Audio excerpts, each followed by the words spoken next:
नमस्कार।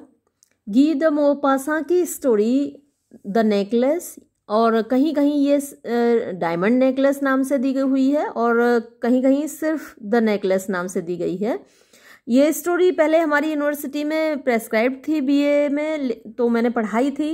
अब ये हमारी यूनिवर्सिटी में नहीं है, तो मैंने इसके क्वेश्चन आंसर नहीं कराए थे, लेकिन कई बार मुझे रिक्वेस्ट आई है। किसी और यूनिवर्सिटी में ये अभी भी है। कई बच्चों ने मुझे रिक्वेस्ट की है कि इसके क्वेश्चन आंसर करा दीजिए, तो मैं आज करा दे रही हूँ। इसके जो लॉन्ग क्वेश्चंस हैं उनमें ज़्यादातर पूछा जाता है इसकी क्रिटिकल एप्रिसिएशन या फिर मैटिल्डे का कैरेक्टर स्केच। तो सबसे पहले हम क्रिटिकल एप्रिसिएशन देखते हैं। The diamond necklace is one of the best stories. तो द डायमंड नेकलेस, अगर आपके यहाँ द नेकलेस नाम से ये प्रेस्क्राइब्ड है तो आप सिर्फ द नेकलेस ही लिखिएगा, और जहाँ द डायमंड नेकलेस नाम से प्रेस्क्राइब्ड है, क्योंकि स्टोरी तो एक ही है, कहीं कहीं उसको द नेकलेस नाम से दिया हुआ है, कहीं द डायमंड नेकलेस नाम से दिया हुआ है। तो आपके सिलेबस में जिस नाम से दिया हुआ है आपको वही नाम यहाँ पर डालना है। तो अब क्योंकि मेरे यहाँ द डायमंड नेकलेस नाम दिया हुआ था तो मैं इसी नाम से इसको करूँगी। The diamond necklace is one of the best stories. तो ये सबसे अच्छी कहानियों में से एक है ऑफ गी द मोपासा। गी द मोपासा की नाम थोड़ा सा अलग है। अब कई बार मैंने इसको गए डी मोपासा भी प्रोनाउंस किया है। अब क्योंकि फ्रेंच नेम है तो थोड़ा सा तो दिक्कत आती ही है हमको प्रोनाउंस करने में। One who begins this story, यानी वन कोई भी व्यक्ति, हु बिगिंस जो शुरू करता है, दिस स्टोरी इस कहानी को, मस्ट रीड इट ऑल, उसको ये पूरी पढ़नी पड़ती है क्योंकि बहुत ग्रिपिंग स्टोरी है। यानी एक बार आप शुरू करके उसको बीच में नहीं रोक सकते, रख नहीं सकते, आपको पूरी ही पढ़नी पड़ेगी। इट इज़ सो इंटरेस्टिंग, ये इतनी रोचक है। एंड और एट द एंड, अंत में, वन रियलाइजेस, व्यक्ति महसूस करता है, दैट के इट इज़ ऑल्सो इंस्ट्रक्टिव, ये जो कहानी है वो इंस्ट्रक्टिव यानी शिक्षाप्रद भी है, या हमको इंस्ट्रक्शन भी देती है, शिक्षा भी देती है। द थीम, तो the theme of the story is women's too much love. तो ये जो थीम है, विषय वस्तु है इस कहानी की, वो है महिलाओं का बहुत ज़्यादा प्यार, ऑफ डिस्प्ले, दिखावे का, ऑफ हर पर्सनल चार्म्स, अपना जो व्यक्तिगत आकर्षण है, जो व्यक्तिगत खूबसूरती है उसको दिखाने का, एंड हर कंसीक्वेंट सफरिंग, और इसके परिणाम स्वरूप वो जो कष्ट उठाती हैं। फिर है द प्लॉट। प्लॉट क्या है? The plot of the story, इस कहानी का जो प्लॉट है, यानी प्लॉट क्या होता है? सीक्वेंस ऑफ इंसिडेंट्स, घटनाक्रम, इज वेरी वेल कंस्ट्रक्टेड, बहुत अच्छे तरीके से बनाया गया है। And it is so important, और ये इतना महत्वपूर्ण है, दैट वी मे कॉल, कि हम कह सकते हैं द स्टोरी, इस कहानी को, अ स्टोरी ऑफ प्लॉट, यानी घटनाक्रम की ही कहानी है ये। The opening of the story, कहानी की शुरुआत, डेस्क्राइब्स, वर्णन करती है, द मेन कैरेक्टर्स, मुख्य पात्रों का, देयर सोशल स्टेटस, उनके सामाजिक स्टेटस का, मतलब कि उनकी सामाजिक स्थिति का, एंड देयर इंडिविजुअल नेचर्स, और उनके व्यक्तिगत स्वभाव का। द स्टोरी डेवलप्स, कहानी विकसित होती है, with the receipt of the invitation, यानी निमंत्रण प्राप्ति के साथ, टू द पार्टी, एक पार्टी के लिए, एक दावत के लिए निमंत्रण मिलता है।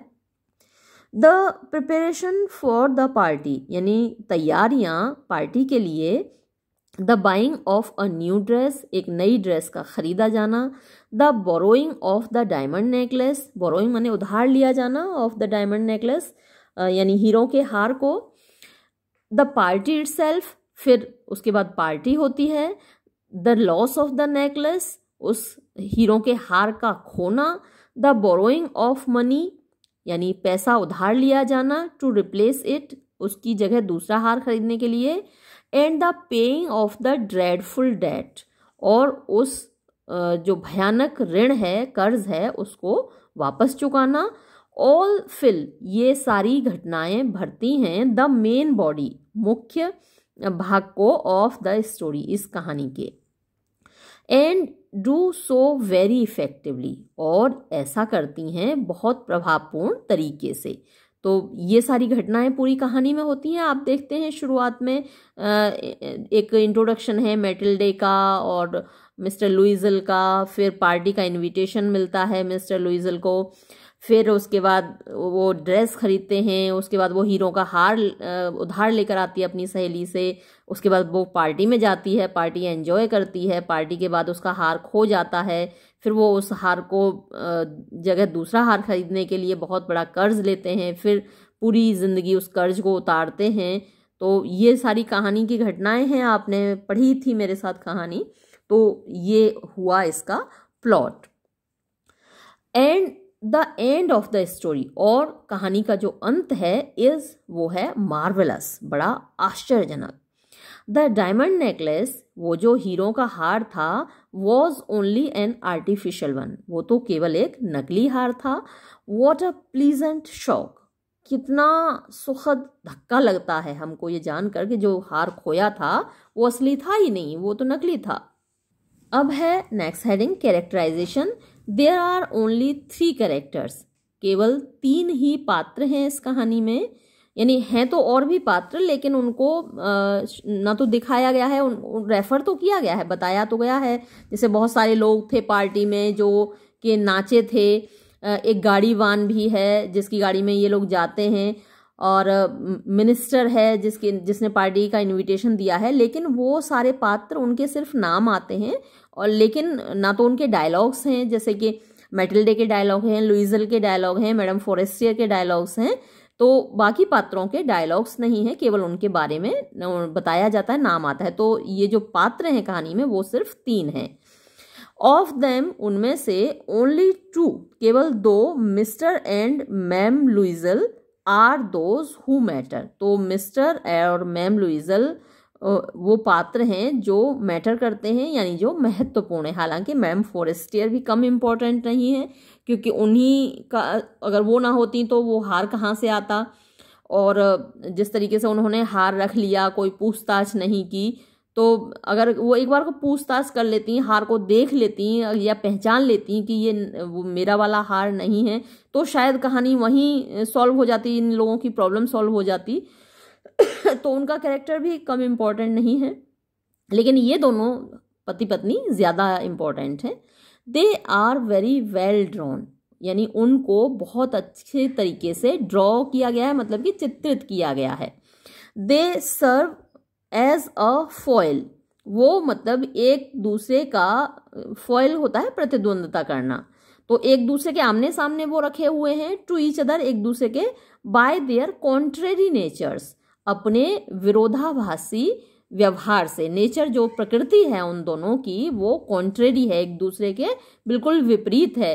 तो जो मिस्टर लुइजल हैं वो दिखावे में बिल्कुल विश्वास नहीं करते, वो उनकी आवश्यकताएं सीमित हैं, वो अपने आप को नियंत्रित करना जानते हैं, वो थोड़े में काम चलाना जानते हैं। लेकिन जो उनकी पत्नी है मैडम लुइजल, वो या फिर मैटिल्डे उसका नाम है, तो वो बिल्कुल अलग है, वो दिखावे में विश्वास करती है, वो हर वक्त परेशान रहती है, हर वक्त दुखी रहती है, अपनी परिस्थितियों से वो कभी खुश नहीं रहती, जो कुछ है उसके पास उससे वो खुश नहीं रहती। तो दोनों का जो नेचर्स हैं, जो दोनों की प्रकृति है वो कॉन्ट्रेरी है। दे आर लाइफ लाइक, वो बिल्कुल जीवंत हैं, यानी यथार्थ में भी आप देखते होंगे अपने आसपास ऐसे जोड़े देखते होंगे कि जहाँ पत्नी को बहुत दिखावे का शौक है, पति को बिल्कुल नहीं है, या फिर कभी कभी इसका उल्टा भी होता है, पति को बहुत शौक होता है दिखावे का, पत्नी को बिल्कुल नहीं होता। तो ये लाइफ लाइक हैं, बिल्कुल जीवन में जैसे मिलते हैं वैसे हैं। द सेंट्रल फिगर, जो मुख्य पात्र है, इज हाउएवर मैम लुइजल, वो है मैम लुइजल, यानी कि मैटिल्डे है, जो कि जिसके आसपास ये पूरी स्टोरी घूमती है।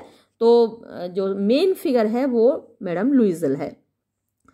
द राइटर सीम्स, ऐसा लगता है कि लेखक ने टू हैव स्पेंड, खर्च किया है, ऑल हिज आर्ट, अपनी पूरी कला को प्रयोग किया है, इन मेकिंग हर, उसको बनाने में, एन अनफॉरगेटेबल कैरेक्टर, एक अविस्मरणीय, अनफॉरगेटेबल जिसको आप भूल नहीं सकते, तो हिंदी में उसको बोलते हैं अविस्मरणीय कैरेक्टर, पात्र। डायलॉग्स, तो इस कहानी में आपने देखा होगा कि बहुत सारे संवाद भी हैं। द डायलॉग्स टेक प्लेस, जो संवाद हैं वो होते हैं between mister and ma'am Loisel, mister और मैम लुइजल के बीच। हालांकि कुछ संवाद आपने देखे होंगे वो मैटिल्डे और मैडम फॉरेस्टियर के बीच भी हैं, एंड बिटवीन मैम लुइजल एंड, अच्छा ये आ ही गया इसमें, एंड फॉरेस्टियर, तो इन दोनों के बीच में संवाद है। मिस्टर लुइजल और मैडम लुइजल के बीच में कुछ संवाद हैं, और मैम लुइजल और फॉरेस्टियर के बीच में कुछ संवाद हैं। मिस्टर लुइजल और मैडम फॉरेस्टियर के बीच में कोई संवाद नहीं होते, यानी कोई भी डायलॉग, कोई भी डायरेक्ट बातचीत जो हस्बैंड है मिस्टर लुइजल उसकी और फॉरेस्टियर की नहीं होती। They are desirably short, they are वो हैं, यानी कौन है, डायलॉग्स, जो संवाद हैं वो डिजायरेबली मीन्स इच्छित रूप से, शॉर्ट छोटे हैं, नेचुरल स्वाभाविक हैं, एंड इफेक्टिव और प्रभावी हैं। फॉर एग्जाम्पल, उदाहरण के लिए, टेक दिस वन, ये देखिए ये जो नीचे संवाद दिया हुआ है, शी टर्न, वो मुड़ी, मैडली, पागलों की तरह, टुवर्ड्स हिम, उसकी ओर, I have lost ma'am Forestier's necklace, एकदम से वो घबरा के मुड़ती है, तो 3 बार वो आई हैव बोलती है। तो ये जो डायलॉग क्रिएट किया है ऑथर ने, मोपासा ने, तो एकदम से दिखाता है कि जब उसको कितना बड़ा शौक लगा जब उसके गले में उसको नेकलेस नहीं दिखा। ही स्प्रिंग अप, वो भी उछल पड़ा, डिस्ट्रैक्टेड, परेशान होकर, व्हाट, क्या, हाउ, कैसे, इम्पॉसिबल, असंभव, तो वो भी एकदम शॉक में आ जाता है। दोनों लोग एकदम शॉक्ड रह जाते हैं ये बात सुनकर कि जो नेकलेस है वो खो गया है। तो ये डायलॉग्स इस तरीके से बनाए गए हैं लेखक के द्वारा। फिर है next heading, narration and description. Narration वर्णन होता है, डेस्क्रिप्शन भी वर्णन होता है। तो नरेशन कहते हैं कहानी को सुनाया जाना, डेस्क्रिप्शन किसी चीज का वर्णन होता है। अ शॉर्ट स्टोरी राइटर, एक जो लघु कथा लेखक है, हैज टू बी, उसको होना होता है, अ गुड नरेटर, एक अच्छा वर्णनकर्ता। मोपासा नोज, मोपासा जानता है, हिज बिजनेस, अपने काम को, वेल, अच्छे तरीके से। ही टेल्स दिस स्टोरी, वो इस कहानी को सुनाता है, इन द हिस्टोरिकल मेथड, ऐतिहासिक तरीके से, विच सूट्स, जो कि उपयोगी है, इस पर लागू होता है, इस पर फवता है, इट वेल, अच्छे तरीके से, इस कहानी पर अच्छे से फवता है, जचता है। अ स्टोरी राइटर, एक कहानी लेखक को, हैज ऑल्सो टू डिस्क्राइब, उसको वर्णन भी करना होता है, थिंग्स, चीजों का, समटाइम्स, कभी कभी। मोपासा शोज, मोपासा दिखाता है, हिज स्किल, अपनी चतुराई, हियर, यहाँ पर, एज वेल, अच्छे से, हिज डिस्क्रिप्शन, उसका वर्णन, फॉर एग्जाम्पल, उदाहरण के लिए, ऑफ द साइलेंट, शांत, एंटी चैम्बर्स, जो एंटी चैम्बर्स हैं, दुवारी हैं, इज अ मास्टरपीस, वो एकदम में अपने आप में सुप्रीम है, मास्टरपीस होता है सर्वोत्कृष्ट कृति। नेक्स्ट हेडिंग है लैंग्वेज एंड स्टाइल। लैंग्वेज यानी भाषा, एंड स्टाइल और शैली।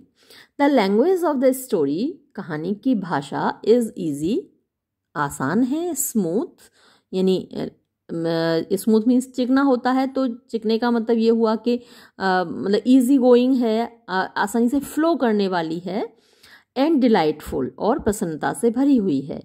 द स्टाइल, शैली, इज ग्रेसफुल, मीन्स रेस्पेक्टफुल है, सम्मानजनक है, गरिमामय है, एंड चार्मिंग, और आकर्षक है। देयर इज नथिंग वेग, यानी इस कहानी में कुछ भी, वेग होता है अस्पष्ट, अनक्लियर, तो कुछ भी ऐसा नहीं है जो अस्पष्ट हो, अबाउट द राइटर, लेखक के बारे में। He is accurate and precise, तो वो एकदम एक्यूरेट होता है, सटीक, और प्रिसाइज होता है संक्षिप्त, मतलब जितना ज़रूरत है उतने ही शब्द वो प्रयोग करता है, तो वो एकदम सटीक है और संक्षिप्त है। एंड और एज कॉनरेड सेज, जैसा कि कॉनरेड कहता है, ही इज नेवर डल, वो कभी भी डल नहीं होता, यानी बोरिंग नहीं होता, उबाऊ नहीं होता। द टाइटल, शीर्षक, the title of the story, कहानी का जो शीर्षक है, इज मोस्ट एप्रोप्रिएट, वो सबसे ज़्यादा उचित है। द होल स्टोरी, पूरी कहानी इज है अबाउट द डायमंड नेकलेस, उस हीरो के हार के बारे में। इट्स बोरोइंग, इसके उधार लिए जाने के बारे में। इट्स लॉस, इसके खोने के बारे में। It's discovery of being artificial, discovery इसका पता लगने के बारे में कि ये ऑफ बीइंग आर्टिफिशियल ये नकली था। मॉरल लेसन, इस कहानी में एक नैतिक पाठ भी है। द स्टोरी थ्रोज लाइट, ये जो कहानी है वो रोशनी डालती है ऑन वुमेन्स कैरेक्टर, महिला के चरित्र पर। तो सभी महिलाएं तो ऐसी नहीं होती, लेकिन कुछ महिलाएं ऐसी होती हैं, जैसा कि इस कहानी में दिखाया गया है, उनको दिखावा करना बहुत पसंद होता है। तो एक महिला के चरित्र पर यहाँ रोशनी डाली गई है। In the case of women, महिलाओं के मामले में फैमिली एंड बर्थ, परिवार और जन्म डू नॉट काउंट, महत्व नहीं रखते। हाँ, ये बात तो है कि कभी कभी ऐसा होता है, बहुत गरीब परिवार में पैदा हुई लड़कियों की शादी ऊंचे परिवार में हो जाती है, बड़े परिवार में हो जाती है। कभी कभी इसका उल्टा भी हो जाता है। तो या फिर कास्ट भी बदल जाती है, कभी कभी इंटरकास्ट मैरिज हो जाती है। तो जो कास्ट एडॉप्ट करनी होती है फिर वो पति की साइड की कास्ट में ही, जैसे सरनेम आपने देखा होगा अक्सर, सरनेम बदल जाता है लड़कियों का शादी के बाद। करीना कपूर थी, अब वो करीना कपूर खान हो गई हैं। तो हालांकि उन्होंने अपना कपूर सरनेम भी लगा के रखा हुआ है, लेकिन ज़्यादातर लड़कियों का ये हो जाता है कि वो उनका खुद का सरनेम नहीं रहता, पति का सरनेम हो जाता है। तो ये है in the case of women, महिलाओं के मामले में फैमिली एंड बर्थ, जो परिवार है और जन्म है, डू नॉट काउंट, वो महत्व नहीं रखते। देयर ब्यूटी, उनकी खूबसूरती, देयर ग्रेस, उनकी गरिमा, एंड चार्म, और उनका आकर्षण, मेक देम फील, वो उनको अनुभव कराते हैं, टू बी इक्वल, बराबर होने का, ऑफ द ग्रेटेस्ट लेडीज, महानतम महिलाओं के।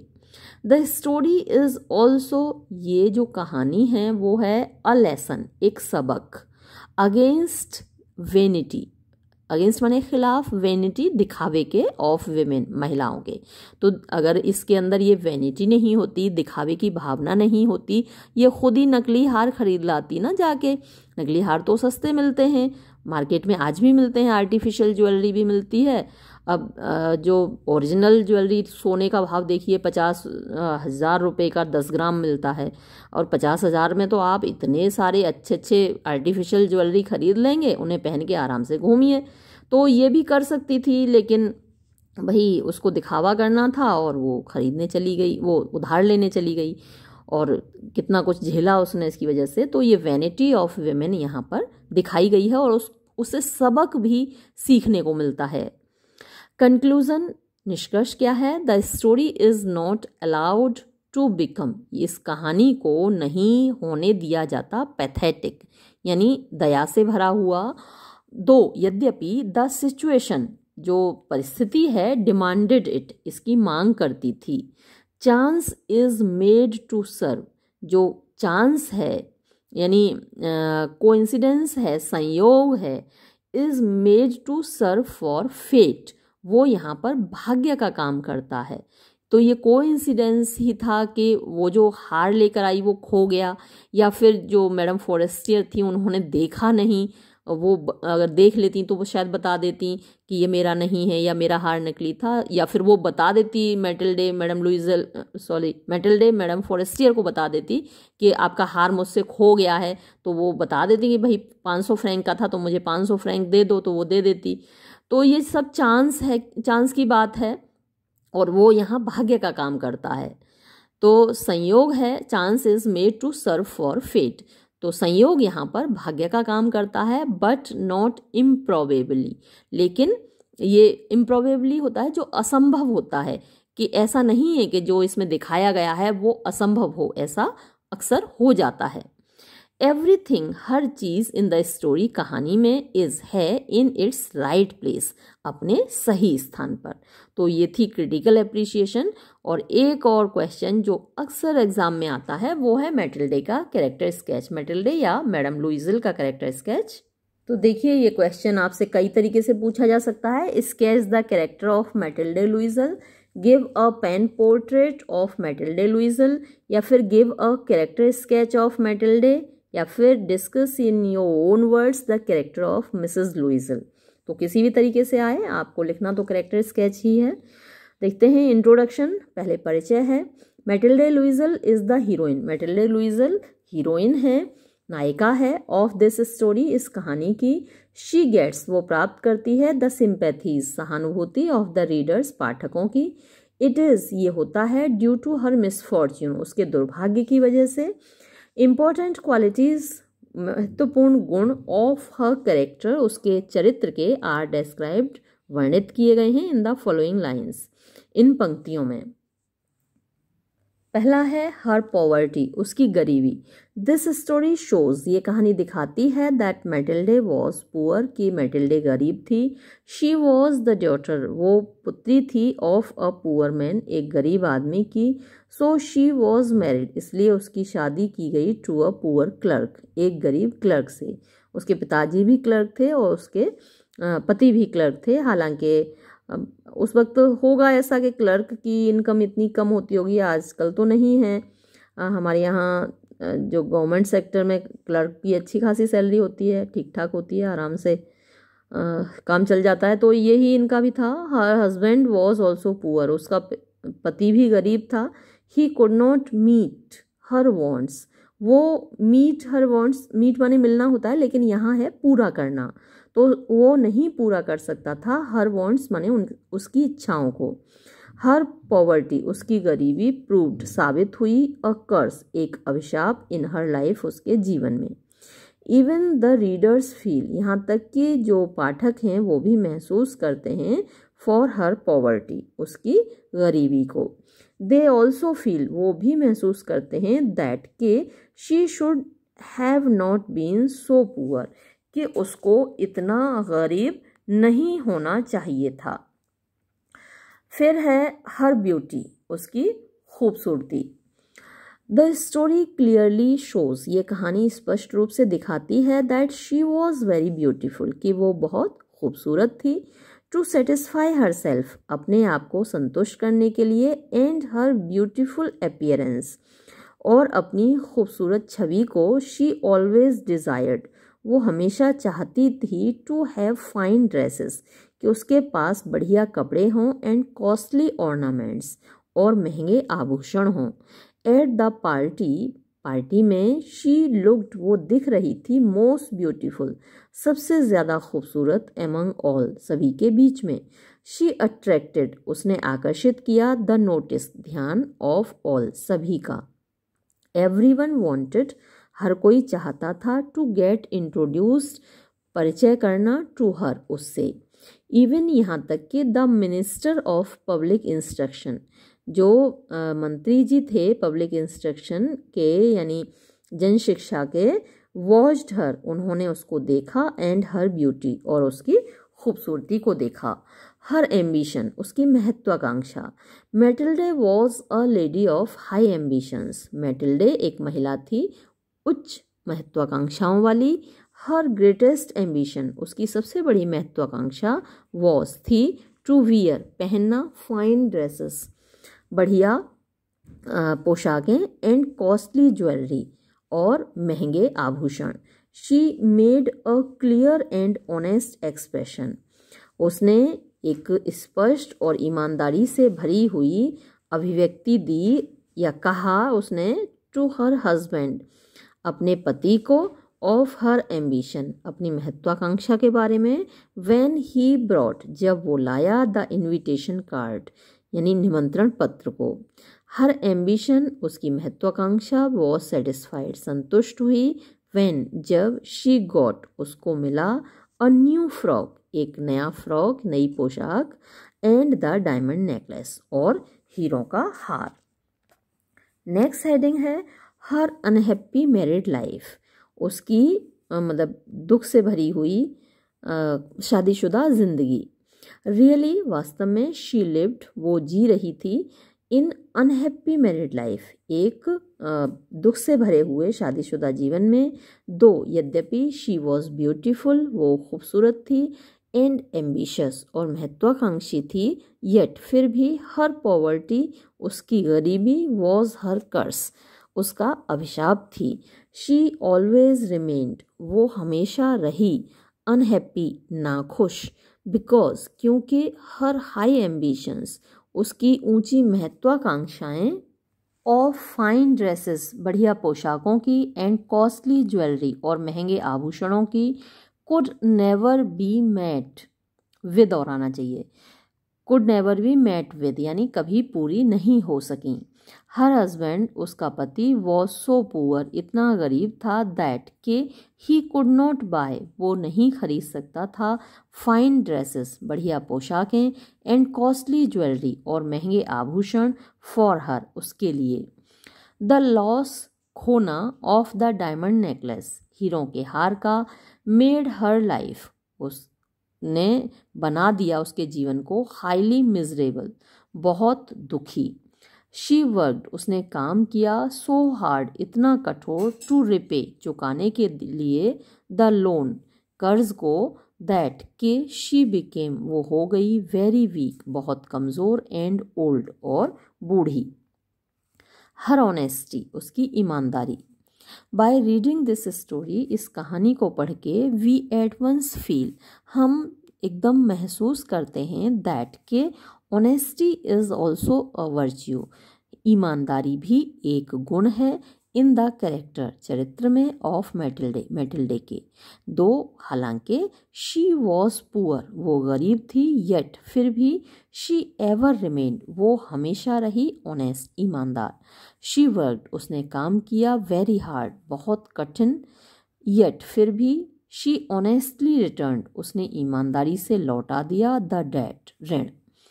शी वॉरोड उसने उधार लिया, मनी पैसा, बट लेकिन, शी रिटर्न उसने लौटा दिया, द डायमंड नेकलेस हीरों का हार, ऑफ मैम फॉरेस्टियर का। नेक्स्ट है हर हार्ड वर्क उसका कठिन परिश्रम। She was a hard working lady वो एक कठिन परिश्रम करने वाली महिला थी, आफ्टर द लॉस खोने के बाद, ऑफ द डायमंड नेकलेस हीरों के हार को, शी वर्कड हार्ड उसने कठिन परिश्रम किया, डे एंड नाइट दिन रात। शी डिड उसने किया, ऑल हाउस होल्ड वर्क घर का सारा काम, शी डिड ऑल मार्केटिंग उसने सारा बाजार का काम किया, the servants were turned out TURNED होना चाहिए नौकरों को निकाल दिया गया। शी पास्ड उसने गुजारा, अ हार्ड एक कठोर, एंड इकोनॉमिकल लाइफ और मितव्ययता से भरा हुआ जीवन। द सिंपैथीज सहानुभूति, ऑफ द रीडर्स पाठकों की, ऑलवेज रिमेन हमेशा रहती हैं, विद हर उसके साथ। नेक्स्ट हेडिंग है हर फोरबियरेंस मीन्स उसकी सहन शक्ति। मैटिल्डे इज करेजियस मैटिल्डे साहसी है, she is brought into the world she is brought वो लाई जाती है आती है, into the world of reality वास्तविकता के संसार में, वंस एक बार जैसे ही, the diamond necklace is lost diamond necklace हीरों का हार खोता है। शी टेक्स वो लेती है, एन ओथ एक कसम, टू वर्क हार्ड कठिन परिश्रम करने की। शी वॉन्ट्स वो चाहती है, टू लिव जीना, एन ऑनरेबल लाइफ एक सम्माननीय जीवन। शी इज नॉट एशेम्ड वो शर्मिंदा नहीं है, ऑफ डूइंग करने पर, मैन्युअल वर्क शारीरिक श्रम।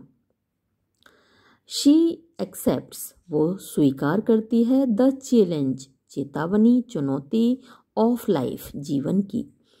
दिस एक्सेप्टेंस ये स्वीकारोक्ति, शोज दिखाती है, हर हीरोइक नेचर उसकी साहस से भरी हुई प्रकृति को। शी इज अ वुमन वो एक महिला है, ऑफ डिटर्मिन्ड नेचर दृढ़ स्वभाव की। शी डज नॉट फील वो नहीं महसूस करती, डिसअपॉइंटेड निराश, बाय द सेटबैक्स कठिनाइयों से। शी डज नॉट फील वो नहीं महसूस करती, कंफ्यूज्ड यानी परेशान। द मोस्ट एडमिरेबल, सबसे ज़्यादा प्रशंसनीय, क्वालिटी, गुण, ऑफ हर कैरेक्टर, उसके चरित्र का, इज़, है, हर हीरोइज्म, उसकी बहादुरी, इवन, यहाँ तक कि इन द एडवर्स सर्कमस्टांसेस, विपरीत परिस्थितियों में। 10 इस प्रकार शी एक्सेप्ट्स, वो स्वीकार करती है, the way of the world, संसार का चलन, हर वॉन्ट ऑफ विजडम, वॉन्ट माने चाहना होता है, लेकिन यहाँ और दूसरा अर्थ होता है कमी, तो यहाँ पर जो अर्थ है वॉन्ट का वो है कमी, हर वॉन्ट उसकी कमी, ऑफ विजडम बुद्धिमानी की, उसके अंदर बुद्धिमानी की थोड़ी कमी है। नो डाउट निस्संदेह, शी सफर्स वो पीड़ित है, फ्रॉम वॉन्ट ऑफ विजडम बुद्धिमानी की कमी से। शी डज नॉट रियलाइज वो महसूस नहीं करती, द इकोनॉमिक कंडीशन आर्थिक स्थिति, ऑफ हर फैमिली अपने परिवार की, एंड विशेस और चाहती है, टू लिव रहना, लाइक अ क्वीन एक रानी की तरह। व्हेन शी गोज जब वो जाती है, टू बोरो उधार लेने के लिए, ऑर्नामेंट्स आभूषण, फ्रॉम हर फ्रेंड अपनी दोस्त से, फॉरेस्टियर अपनी दोस्त फॉरेस्टियर से, यहाँ भी एक कॉमा लगना चाहिए फॉरेस्टियर पर भी। शी डज नॉट नोटिस वो नहीं देखती, दैट के हर फ्रेंड हैज़ टेकन आउट उसकी दोस्त ने निकाले हैं, द ऑर्नामेंट्स जो आभूषण हैं, फ्रॉम अ वार्डरोब एक अलमारी से, विद अ ग्लास डोर जिसका कि कांच का दरवाजा है। Only take ornaments may be kept so carelessly, कुछ तो गड़बड़ है यहाँ पर। हाँ, ये टेक की जगह फेक आना चाहिए। हाँ देखिए ये गड़बड़ है, टी की जगह यहाँ एफ बनेगा। ओनली केवल, फेक माने नकली, ऑर्नामेंट्स आभूषण, मे बी केप्ट रखे जा सकते हैं, सो केयरलेसली इतनी लापरवाही से। तो ये बात भी उसको समझ में नहीं आई मैटिल्डे को कि कांच की अलमारी में रखे हुए हैं ये आभूषण, जिसमें कांच का दरवाजा तो उसमें से तो दिखते हैं, हमारी जैसे किताबों की अलमारी होती है उसमें कांच लगा होता है, तो अंदर क्या रखा हुआ है, किताबें कौन कौन सी रखी हुई हैं हमें बाहर से ही दिख जाती हैं। तो ऐसी एक अलमारी में उसने आभूषण रखे हुए हैं, तो मैटिल्डे को समझ जाना चाहिए था कि भाई ये नकली होंगे आभूषण। तो यही बात ऑथर कह रहा है, ओनली फेक ऑर्नामेंट्स केवल नकली आभूषण, मे बी केप्ट रखे जा सकते हैं, सो केयरलेसली इतनी लापरवाही से। व्हेन जब द नेकलेस इज लॉस्ट वो जो हार है वो खो जाता है, शी डज नॉट आस्क वो नहीं पूछती, हर फ्रेंड अपनी दोस्त से, टू टेल बताने के लिए, द कॉस्ट कीमत, ऑफ द थिंग उस चीज़ की। तो ये भी उसकी बुद्धिमानी की कमी थी, एक बार पूछ तो लेती कि तुम्हारा हार कितने का था, पैसे ही दे देती उसको, ऐसा थोड़ी था कि लड़ बैठती फॉरेस्टियर के भाई तूने मेरा हार क्यों खो दिया। व्हेन मैटिल्डे रिटर्न्स जब मैटिल्डे लौटाती है, द नेकलेस हार को, फॉरेस्टियर कीप्स फॉरेस्टियर रख लेती है, द केस उस डिब्बे को, विदाउट ओपनिंग बिना खोले हुए। अ वाइज वुमन एक बुद्धिमान महिला, मे टेक अ हिंट यानी वो समझ जाती, फ्रॉम इट इससे, ऑल्सो इससे भी, दैट के ओरिजिनल डायमंड नेकलेस जो असली हीरों का हार है, may not be taken back वापस नहीं लिया जा सकता, सो केयरलेसली इतनी लापरवाही से। नेक्स्ट हेडिंग है हर ट्रेजेडी उसकी त्रासदी। Mathilde is an ideal tragic character Mathilde एक आदर्श ट्रेजिक पात्र है, दुखद पात्र है। हर ट्रेजेडी उसकी त्रासदी, इज कॉज्ड पैदा होती है, बाय एन एरर एक गलती से, इन जजमेंट जो विवेक में हुई उससे, एज वेल एज साथ ही, ट्रेजिक फ्लॉ उसके अंदर एक ट्रेजिक फ्लॉ है। ये जो टर्म्स हैं आप पढ़ेंगे जब आप ट्रेजेडी के बारे में पढ़ेंगे, इसको हेमर्टिया बोला जाता है।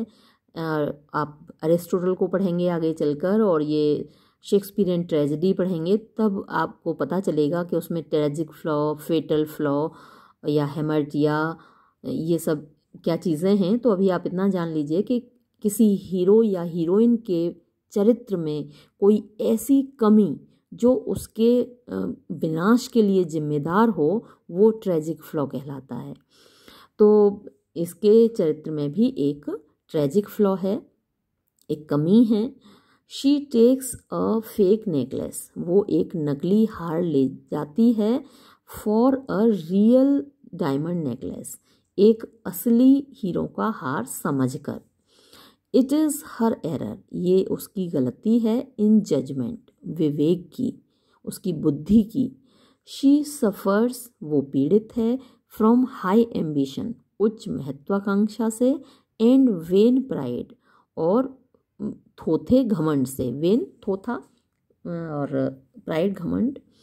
शी विशेस, वो चाहती है। टू लुक रिचर, ज़्यादा धनी दिखना, अमीर दिखना। देन शी इज़, जितनी कि वो है उससे ज़्यादा। देयरफॉर, इसीलिए। शी बोरोज, वो धार लेती है। नेकलेस, हार। एंड डज नॉट इन्फॉर्म, और सूचना नहीं देती। इट्स लॉस, इसके नुकसान की। टू हर फ्रेंड, अपनी दोस्त को। ऑन अकाउंट ऑफ, की वजह से। दीज फैक्टर्स, इन बातों की वजह से। शी सफ़र्स, वो कष्ट उठाती है। मोर देन शी डिज़र्व्स, जितना कि वो लायक। डिज़र्व माने लायक होना, तो जितने कष्टों के वो लायक है उससे ज़्यादा कष्ट उठाती है। The sense of under serving suffering makes her a tragic character.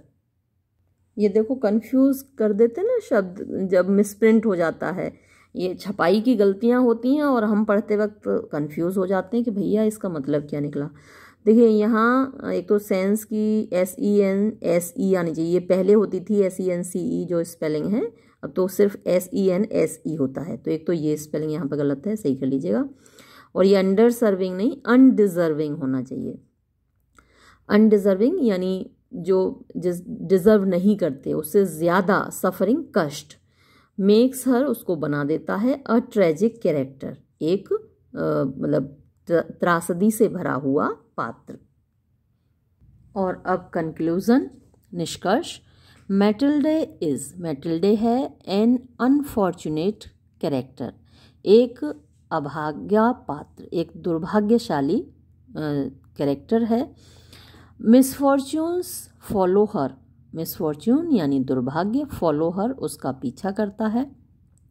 Right from her early childhood, ठीक उसके बचपन से ही।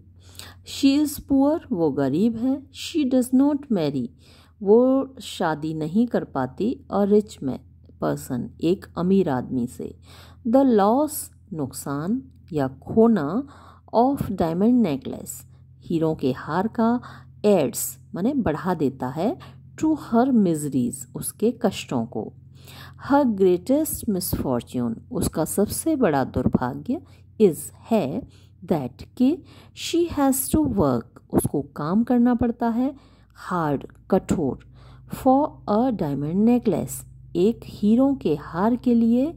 विच वॉज नॉट रियल, जो कि वास्तविक नहीं था, जो कि असली नहीं था।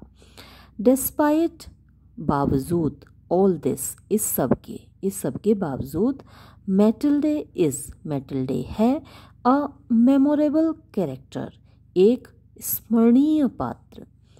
शी इज़, वो है। द मोस्ट इम्पोर्टेंट, सबसे ज़्यादा महत्वपूर्ण कैरेक्टर, पात्र। इन द स्टोरी, कहानी में। द स्टोरी, ये कहानी। रिवॉल्व्स, घूमती है। राउंड हर, उसके चारों। शी इज़ रिमेंबर्ड, उसको याद रखा जाता है। बाय द रीडर्स, पाठकों के द्वारा। बिकॉज ऑफ का मतलब होता है के कारण, किसके कारण। हर करेज, उसके साहस के कारण। हर हीरोइज्म, उसकी बहादुरी के कारण। एंड हर ब्यूटी, और उसकी खूबसूरती के कारण। ऑल दीज कैरेक्टरिस्टिक्स, ऑल सारे, दीज ये, कैरेक्टरिस्टिक्स गुण। आर सफिशिएंट, पर्याप्त हैं। फॉर अस, हमारे लिए। टू लव, प्यार करने के लिए। एंड एडमायर हर, और उसकी प्रशंसा करने के लिए। तो इतना काफ़ी है, ये उसका कैरेक्टर स्केच हुआ। अब कुछ शॉर्ट आंसर टाइप क्वेश्चंस देख लेते हैं। तो पहले ये देखिए, वाई वॉज मैटिल्डे लुइजल नॉट हैप्पी, यानी मैटिल्डे लुइजल खुश क्यों नहीं थी विद हर लाइफ, अपने जीवन से। मैटिल्डे लुइजल वॉज नॉट हैप्पी, मैटिल्डे लुइजल खुश नहीं थी इन हर हस्बैंड्स हाउस, अपने पति के घर में। तो ये विद हर लाइफ की जगह अपने पति के घर भी आ सकता है क्वेश्चन में, या फिर आप यहाँ पर चेंज करके Mathilde Loisel was not happy with her life कर सकते हैं। बिकॉज, क्योंकि हर हस्बैंड वॉज, उसका पति था, अ पेटी क्लर्क, एक छोटा क्लर्क, तुच्छ क्लर्क, वेयर है, जबकि शी फेल्ट, वो महसूस करती थी, दैट के शी वॉज बोर्न, वो पैदा हुई थी, टू लिव, रहने के लिए, लाइक अ रिच लेडी, एक समृद्ध महिला की तरह। Next question, what did Mathilde Loisel long for, long for का मतलब होता है चाहना, इच्छा रखना। तो मैटिल्डे लुइजल क्या चाहती थी, किस चीज़ की इच्छा रखती थी? आंसर है मैटिल्डे लुइजल लॉन्ग्ड फॉर, मैटिल्डे लुइजल चाहती थी द कंपनी, संगति, ऑफ रिच डिस्टिंग्विश्ड मैन, धनवान जाने माने लोगों की। नेक्स्ट क्वेश्चन है, वाई वॉज मैटिल्डे लुइजल नॉट प्लीज्ड, मैटिल्डे लुइजल खुश क्यों नहीं हुई आफ्टर द इन्विटेशन, जब निमंत्रण मिलने के बाद, टू अ बॉल, एक बॉल डांस पार्टी के लिए। तो आंसर है इसका, मैटिल्डे लुइजल वॉज नॉट प्लीज्ड, मैटिल्डे लुइजल खुश नहीं हुई आफ्टर द इन्विटेशन, निमंत्रण के बाद, बिकॉज, क्योंकि, शी हैड नो ड्रेस, उसके पास कोई पोशाक नहीं थी, fit for the party, party के लायक।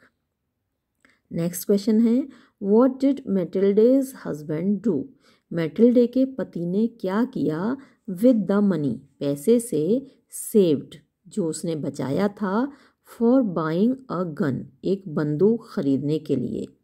इसका जवाब है, मैटिल्डेज हस्बैंड स्पेंट, मैटिल्डे के पति ने खर्च कर दिया, the gun money, the gun money यानी बंदूक का पैसा, या फिर आप वैसे ही रखिएगा इसका answer, Mathilde's husband spent the money saved for a gun, है ना, उसको ऐसे कर दीजिए, गन मनी सुनने में अच्छा नहीं लग रहा, the money saved for a gun, फिर ऑन बाइंग अ ड्रेस, एक ड्रेस खरीदने में, फॉर हिज वाइफ, अपनी पत्नी के लिए।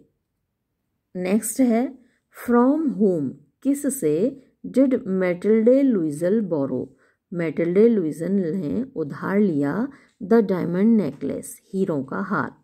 तो मैटिल्डे लुइजल बोरेड, मैटिल्डे लुइजल ने उधार लिया, द डायमंड नेकलेस, हीरों का हार, फ्रॉम हर फ्रेंड, अपनी दोस्त मैम फॉरेस्टियर से।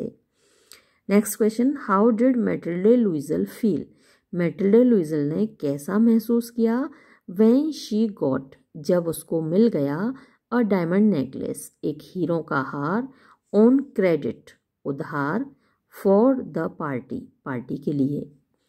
आंसर है, after getting the diamond necklace, हीरों का हार पाने के बाद, फ्रॉम हर फ्रेंड, अपनी सहेली से, शी वॉज ओवरजॉयड, वो बहुत खुश हो गई। और ये लास्ट क्वेश्चन देखते हैं, how did Mathilde Loisel feel, Mathilde Loisel ने कैसा महसूस किया, इन द पार्टी, पार्टी में। मैटिल्डे लुइजल वॉज विक्टोरियस, मैटिल्डे लुइजल विजयी रही, जीत गई, at the dance party, ball dance party में। शी डांस्ड, उसने डांस किया, एंड ड्रिंक, और शराब पी, मेड विद प्लेजर, खुशी से, पागल होकर। अब कुछ ऑब्जेक्टिव टाइप क्वेश्चंस देख लेते हैं। Where was Mathilde's husband employed, Mathilde का पति कहाँ काम करता था, the ministry of public information, the ministry of public welfare, the ministry of public health, या the ministry of public instruction. तो आपने इस स्टोरी में पढ़ाई था मेरे साथ कि वो the ministry of public instruction में काम करता था।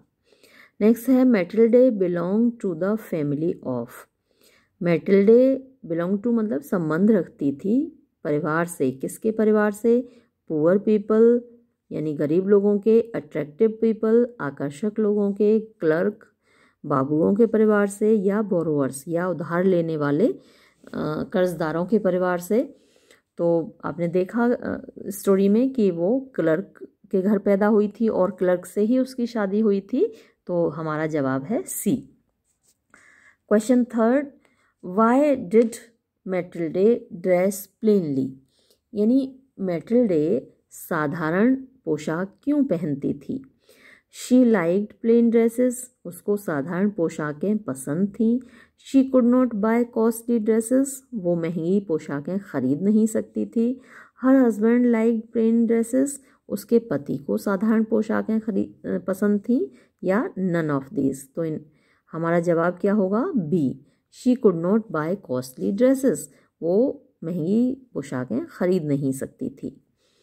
नेक्स्ट है, what was Matilde's dream, Matilde का सपना क्या था।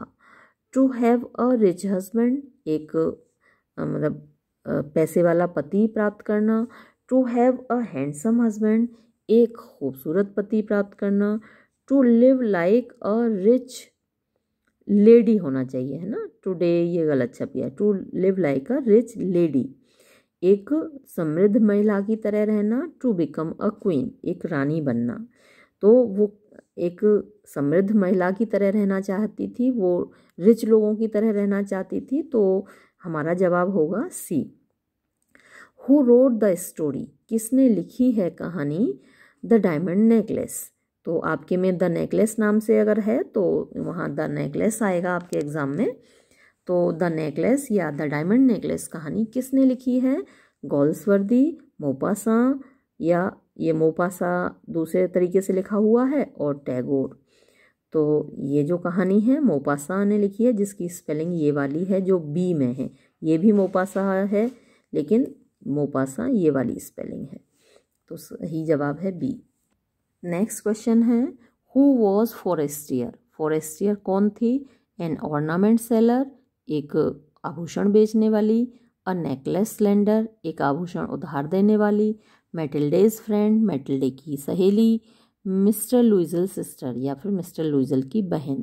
तो आपको पता ही है मैडम फोरेस्टियर मैटिल्डे की सहेली थी, मैटिल्डेज फ्रेंड। तो आंसर होगा C. Next question, what was the cost, क्या कीमत थी ऑफ द लॉस्ट नेकलेस, खोए हुए हार की। 40,000 फ्रांक्स, 36,000 फ्रांक्स, 500 फ्रांक्स, या 400 फ्रांक्स। तो आपको कहानी में लास्ट में पता ही चलता है कि जो हार खो गया था वो नकली था और उसकी कीमत थी 500 फ्रांक्स। तो जो फ्रांक है फ्रांस की मुद्रा है। आंसर है हमारा C. Next question, how much did mister Loisel pay, यानी कितना पैसा चुकाया मिस्टर लुइजल ने फॉर द डायमंड नेकलेस, हीरों के हार के लिए। 40,000 फ्रांक्स, 36,000 फ्रांक्स, 500 फ्रांक्स, या 400 फ्रांक्स। तो इन लोगों को वो हार उसने दुकानदार ने बोला तो था 40,000 फ्रांक्स का, लेकिन 36,000 फ्रांक्स में इनको दे दिया था। तो आंसर हुआ बी।